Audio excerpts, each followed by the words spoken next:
So, hey, Air India is back in the news, this time on departure.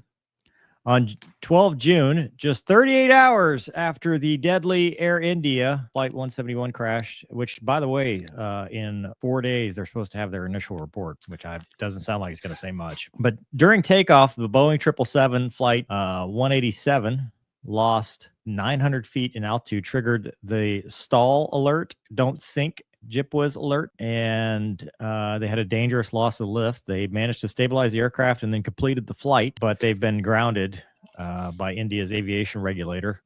The 777 took off amid thunderstorms in Delhi at 2:56 a.m. Reportedly lost about 900 feet and triggered the critical warnings. Officials familiar with the incident tell the outlet that the aircraft experienced multiple in-flight alerts shortly after takeoff, stick shaker, JIPWAS don't sink, and then they just kept on trucking. There's a picture of a Air India 777. Wombat, your thoughts? I mean, it's obviously, thank God they didn't crash and they did whatever they did to recover and save those people. I can't speak. I don't know 777. I don't know Boeing. I mean, stall after liftoff like that. I mean, how close were they to the ground? Did it say? They lost 900 feet. Yeah. So, I mean, but it just said after takeoff, which could technically all of the flight happens after takeoff. So that could, that's not very specific. Like, yeah, it doesn't say, so I mean, I will tell you, like, it's, man, I mean, there's so many factors there. Just the time of day you're taking off. Well, I mean, if the ground, so many things. Ground proximity warning went off, it had to be close or relatively close. Yeah. So I'm not familiar with it. I'm happy they gained control. That's not an easy scenario at that time of body clock time. And, I'm sure, and I hope I never find out firsthand, but I'm sure working for an airline that just had a major thing like that happen, everybody's, the culture has to be shook. So it's scary, man. It's really scary.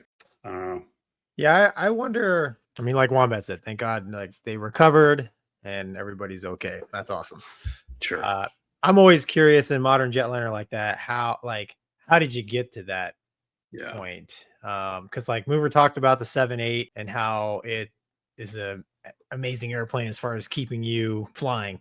777 also in the center of the envelope, as I like to say. Like these airliners are designed to do the opposite of what we did in the military. Like, yeah, and the 777, like Mover just said, is the exact same way. So I'm like Wombat. I can't speak Boeing specific, but there has to be some really major either missed items or mismanaged items from the pilots, or some sort of major mechanical problem that would put the airplane in that scenario. So that's kind of in my mind. I'd be curious what actually caused that stall and altitude loss. And then Wombat, you hit on a good thing. Is this happened within relative close proximity, right, to the 7-8 crash? And then looking at it as just an outsider looking in, and as somebody who went to Navy safety school, like maybe there is something in the culture, in the training, right? So we don't know. And that's pure speculation,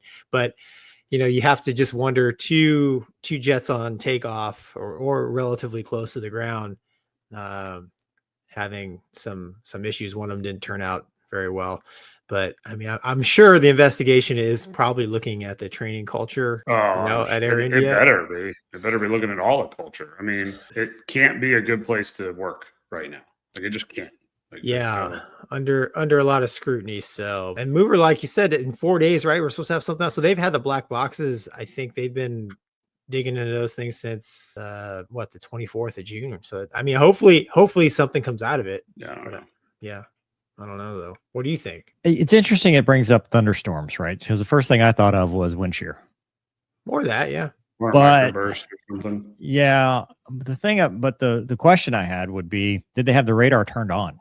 Because on the 7-8 or 777, I'm sure it's the same because it's the same radar.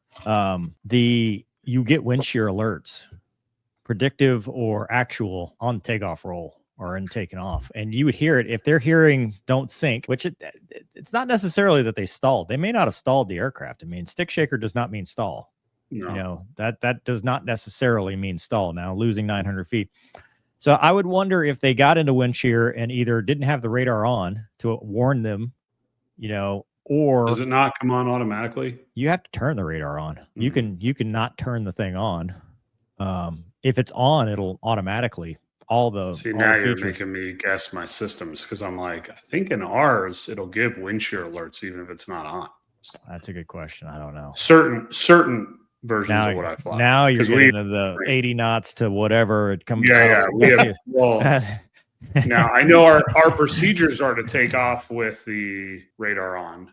Yeah. But I want to say that if it's off, it'll still don't- break through, but I don't Well, know.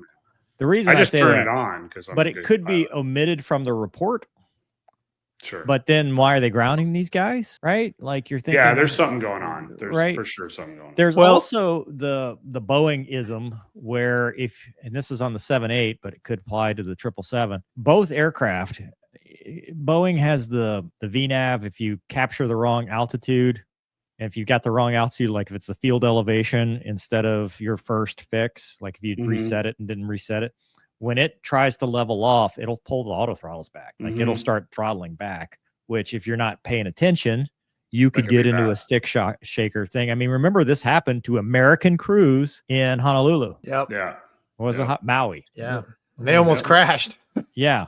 So, I mean, this is not like, oh, hey, we're going to crap on the Indian airlines. No. I mean, no, this has no. happened before, and some of it is like you talked about, systems related, where you plug the wrong thing in, the jet did what, hey, we've warned you it'll do, Yeah. and then It nobody did caught it exactly what you because asked it to do.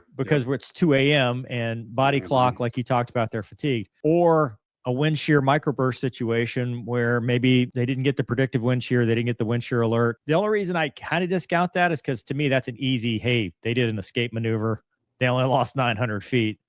You know, if there's, I agree with you guys, there's more to the story. But then again, right, some countries and some places automatically blame the pilot, and they're going to want to, you know, shoot first, ask questions later, versus the maybe a better safety culture where you're like, hey, what happened before we take enforcement action?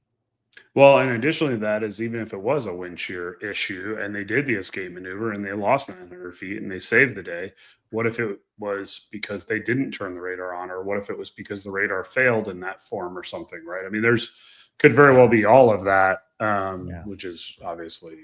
Or it could just be simple pilot error, right? You take off 100%. hot and heavy, tailwinds. I mean, there's all kind of factors that can 100%. get you in a situation 100%. where you're on the backside of the curve and you shouldn't have been there.